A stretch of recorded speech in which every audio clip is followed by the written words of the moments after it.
The blind child. Stabbing. Sylvia pointed a trembling finger at my brother Arthur. Her milky, unseeing eyes gleamed in his direction, and his wife, Agnes, trembled with indignation from across the table. My husband's face colored as he dropped his fork and dragged our daughter back into her bedroom, scolding her as they went. The rest of the night was awkward, and the pep in our conversation never recovered. 2 weeks later, Agnes was stabbed to death in her office parking lot.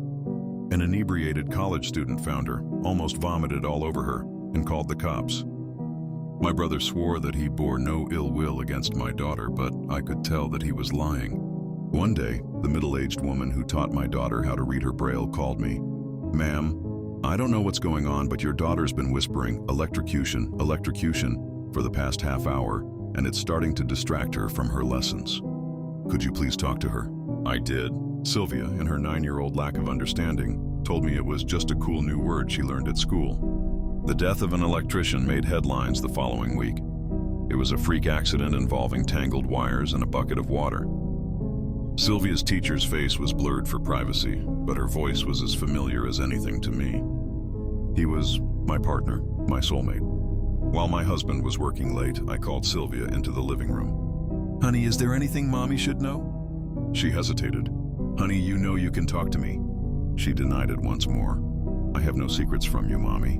My husband walked into the living room with his hair tousled and his eyes distant. Instead of rushing to hug her dad, Sylvia simply turned towards him. "Fire!" she said. My heart stopped. Every time Sylvia said something like that, it was the person's partner who died, and of that reason too. A fire. Was Sylvia merely making predictions? Or was she putting a curse on me for snooping in on her business? Why this devil child? I grew paranoid, checked the appliances and electronics constantly, and cleared the house of any fire hazards.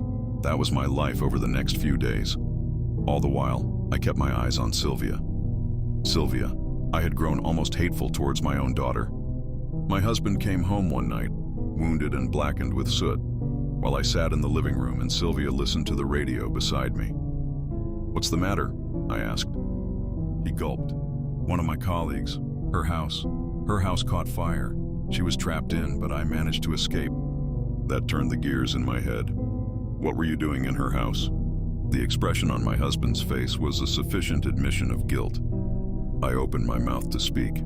No, to scream. But a smaller voice from beside me looked at me and whispered, "Poisoning."